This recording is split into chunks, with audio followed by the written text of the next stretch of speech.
अस्सलाम वालेकुम, कैसे हैं आप सब। वेलकम टू माय चैनल जायका निराला। जायका निराला में आज हम बनाने वाले हैं मज़ेदार सा बीफ स्टू। तो चलें रेसिपी स्टार्ट करते हैं।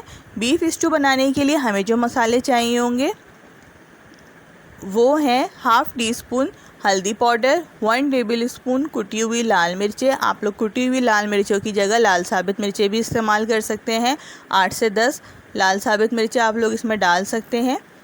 5 से 6 लौंगे, 10 से 15 काली मिर्चें साबित और हाफ़ टी स्पून काली मिर्चें पिसी हुई, 2 बड़ी इलायची और दालचीनी की 2 स्टिक्स। मेरे पास ये टूटी हुई दालचीनी थी तो इसलिए ये छोटे छोटे पीसीस में है, आप लोग 2 स्टिक्स डालिएगा।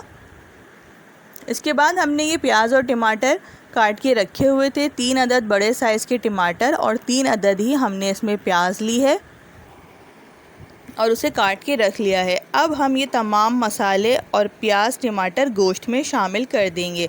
तमाम मसाले प्याज और टमाटर 1 किलो गोश्त के हिसाब से ही आपको बताए हैं। 1 किलो हमने गोश्त लिया है। अब गोश्त को मैंने एक पतीले में डालने के बाद उसे कुकिंग ऑयल, नमक और 1 टेबल स्पून अदरक लहसुन का पेस्ट शामिल करके रख दिया था मीडियम फ्लेम पर। अभी मैंने इसमें पानी शामिल नहीं किया है, ये जो भी पानी है गोश्त का ही पानी है।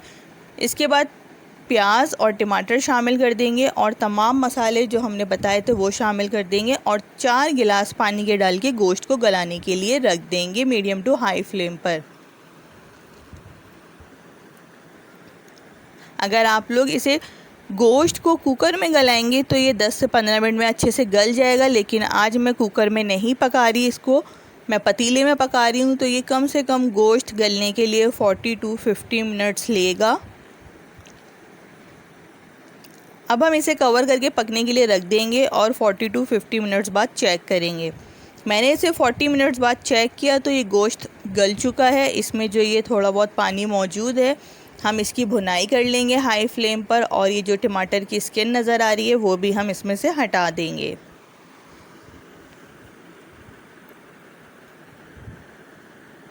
इसके बाद हमने ये 5 से 6 लहसुन के जवे, अदरक का एक छोटा टुकड़ा बारीक काट के रखा हुआ है, 4 अदद लाल साबित मिर्चें और 6 से 7 हरी मिर्चें हम इसमें शामिल कर देंगे। हमने शुरू में इसमें 1 टेबल स्पून ही अदरक लहसुन का पेस्ट शामिल किया था, हमने ज़्यादा नहीं डाला था, इसीलिए कम डाला था कि आगे हमने इसमें अदरक और लहसुन शामिल करना था। नहीं तो अगर हम उस वक्त ज़्यादा डालते और अब फिर डालते तो बीफ स्टू का अपना जायका दब जाता और सिर्फ़ उसमें से लहसुन का ही जायका आ रहा होता। स्टू की भुनाई हो चुकी है। उसके बाद हमने इसमें ये तमाम चीज़ें शामिल कर दी हैं। ये चीज़ें डालने के बाद हमने ज़्यादा पकाना नहीं है, बस 2 से 3 मिनट के लिए इसे दम पे रखना है ताकि लहसुन गले ना नज़र आए। अब हमारा ये बीफ स्टू तैयार है, हम इसे डिश आउट कर लेंगे।